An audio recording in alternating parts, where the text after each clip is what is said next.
Good morning बच्चों, आज हम करने जा रहे हैं आपकी वर्कशीट नंबर 81 विषय विज्ञान कक्षा 10 हमारी डेट 3 फरवरी के लिए। तो चलिए स्टार्ट करते हैं। आज की वर्कशीट में हमें पढ़ना है अपना जो पार्ट कार्बन और उसके यौगिक है उसकी रिवीजन हम दोहराई हमें करनी थी। तो आज हम कार्बन के अप्रूप पढ़ेंगे। अप्रूप जैसे ग्रेफाइट है, हीरा है, ये किसकी बने होते हैं? कार्बन के ही बने होते हैं। देखो ग्रेफाइट क्या होता है, ये एक दूसरे के ऊपर व्यवस्थित षटकोणीय तल होता है इनका, ठीक है। जो कार्बन के प्रत्येक परमाणु है उनका आबंधन होता है, आपस में उनका बॉन्ड बना होता है, बांध बना होता है। कार्बन के 3 अन्य परमाणुओं के साथ होता है, जिसमें से एक क्या होता है, देखो 3 के साथ हो रहा है, ठीक है। 4 होते हैं ना कार्बन के पास, 3 के साथ हो रहा है। जो एक आपका इलेक्ट्रॉन है इसमें क्या रहता है, वो मुक्त रहता है, ठीक है। तो 3 है जिनमें एक आबांध द्वि आबांध होता है, सिंगल बॉन्ड या डबल बॉन्ड बनता है, ठीक है। एक आबांध या द्वि आबांध बनता है। और ये क्या होते हैं, चिकने तथा फिसलनशील होते हैं, सुचालक होते हैं, मतलब बिजली विद्युत धारा, मतलब विद्युत इनके अंदर से जो इलेक्ट्रिसिटी है वो पास हो सकती है। और उपयोगिता कहाँ कहाँ पे इसको प्रयोग करते हैं, स्नेहक या फिर पेंसिल लेड, जो पेंसिल का सिक्का होता है वहां पे, ठीक है। उसके बाद है हीरा। हीरा क्या होता है, ये दृढ़ त्रियामी संरचना 3D होता है ना, 3D में होता है इसकी संरचना। कार्बन का जो प्रत्येक परमाणु है कार्बन के 4 अन्य परमाणुओं के साथ आबांधित होता है। इसमें कोई इलेक्ट्रॉन मुक्त नहीं होता, सारे के सारे आपस में आबांध बना के रखते हैं। सर्वाधिक कठोर पदार्थ होता है ये, सबसे ज्यादा जो हमारी जितने भी एलिमेंट्स है, हमारी जितने भी अर्थ पे सबसे ज्यादा हार्ड ही होता है, सबसे ज्यादा कठोर होता है ये, ठीक है। ये कुचालक है, इसके अंदर से अब इसके पास मुक्त इलेक्ट्रॉन तो है नहीं, तो ये क्या कर सकता है, इलेक्ट्रिसिटी नहीं पास कर सकता। उपयोगिता कहाँ पे प्रयोग करते हैं, इतना ज्यादा हार्ड होता है तो हम इसको काटने के उपकरण में या फिर आभूषण भी इससे बनाते हैं, ठीक है। उसके बाद आता है संतृप्त और असंतृप्त कार्बन यौगिक। देखो कार्बन और हाइड्रोजन से बने यौगिकों को क्या बोलते हैं, हाइड्रोकार्बन। कार्बन और हाइड्रोजन से बने यौगिक क्या होते हैं, हाइड्रोकार्बन, ठीक है। उसमें 2 लगा लो, एक संतृप्त हाइड्रोकार्बन, एक असंतृप्त।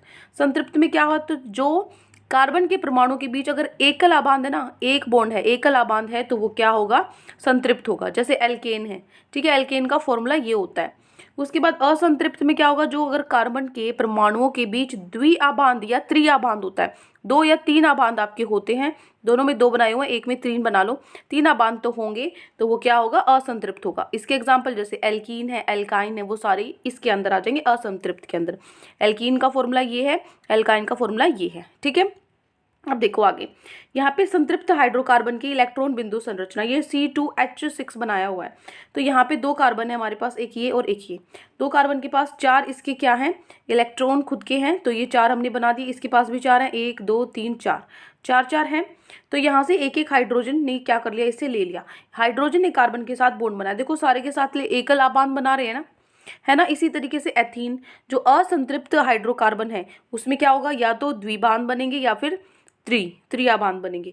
2 देखो यहाँ पर भी 2 बन रहे हैं बीच में, यहाँ पे देखो 3 बनेंगे, 1 2 3, यहाँ पे त्रिआबांध बन रहे हैं, ठीक है। इस तरीके से बनेंगे। ये मैं आपको बनाना सिखा दूंगी अच्छे से। जिन बच्चों को नहीं आता तो कमेंट्स में आप मुझे बताओ कि आपको ये आते हैं तो ठीक है, अगर नहीं आते तो मैं आपको एक अलग से क्लासेस के लेते हैं हम फिर, ठीक है।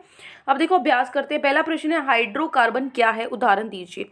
तो हाइड्रोकार्बन क्या है, पहले प्रश्न में लिखोगे, कार्बन और हाइड्रोजन से बने यौगिकों को हाइड्रोकार्बन कहते हैं। उदाहरण जैसे मीथेन है, प्रोपेन है, ये सब, ठीक है। हो गया पहला प्रश्न। दूसरा देखो, निम्नलिखित में से कौन सा विद्युत का सुचालक है, हीरा या ग्रेफाइट, और क्यों, ये भी बताना है। तो लिखोगे ग्रेफाइट विद्युत का सुचालक है, क्योंकि ग्रेफाइट में क्या मैंने आपको बताया था, कार्बन का प्रत्येक परमाणु कार्बन के अन्य 3 परमाणु के साथ जुड़ा होता है। 3 के साथ जुड़ा होता है तो एक परमाणु क्या रहता है, मुक्त रहता है, ठीक है, जिसके कारण इसमें विद्युत गुजर सकती है, ठीक है। 3 इसमें यहाँ पे बेटा इलेक्ट्रॉन लिख लो, या फिर आप यहाँ पे क्या लिख लो, इलेक्ट्रॉन लिख लो, वो भी ठीक है यहाँ पे, या फिर आप परमाणु ही लिख लो इसी तरीके से, ठीक है, ठीक है। इलेक्ट्रॉन भी यहाँ पे लिख सकते हो, क्योंकि 4 होते हैं ना, तो जो आपका एक फ्री रहता है, एक मुक्त रहता है। हो गया आपका सेकेंड क्वेश्चन। अब देखो तीसरा प्रश्न है, फ्लोरीन क्या है, क्या यह कार्बन के अन्य अपरूपों से किस प्रकार भिन्न है।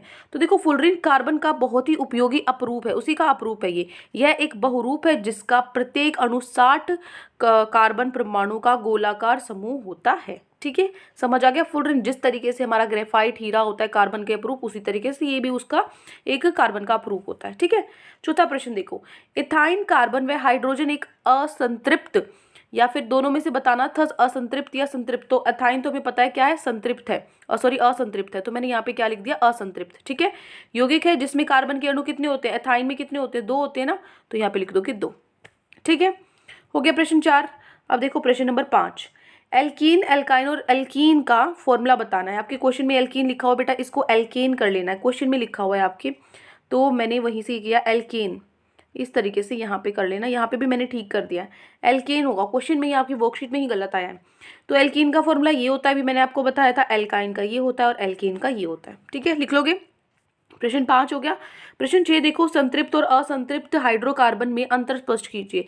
देखो, जो संतृप्त हाइड्रोकार्बन होते हैं इसमें कार्बन परमाणुओं के बीच एकल आबांध होता है, जैसे एल्केन हो गया। ठीक है, क्या होता है, एकल आबांध, सिंगल आबांध होता है।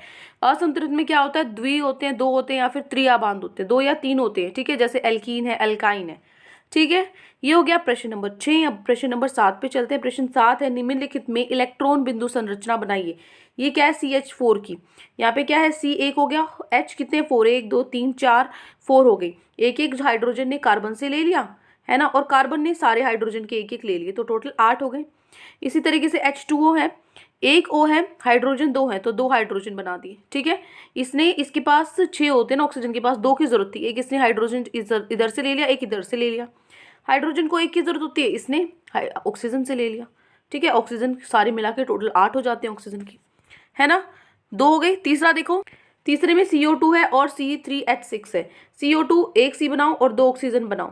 ठीक है, तो ऑक्सीजन ने 2 इसके साथ शेयर कर लिए, 2 इसके साथ शेयर कर लिए, और कार्बन ने, उसके पास 4 थे, अपने खुद के 4 थे, 2 यहाँ से ले लिए, टोटल 8 हो गए। ठीक है, फिर है C3H6, ये थोड़ा सा मुश्किल है, अगर आपको ये नहीं समझ में आई तो आप मुझे बताना, नेक्स्ट वर्कशीट में हम इसको ड्रॉ करके देखेंगे। ठीक है, तो ये हमारा जो C है, वैसे तुम बना चुके हैं, ये तो रिवीजन चल रही है, पहले हम कर चुके हैं, लेकिन फिर भी अभी तक कुछ बच्चे हैं जिन्होंने हल्के में लिया है बड़ा वर्कशीट्स को, कोई बात नहीं, अभी भी एग्जाम्स, अभी भी आप कर सकते हो। ठीक है, तो कार्बन है, 3 कार्बन है, तो 1 2 3 कार्बन बनाओगे।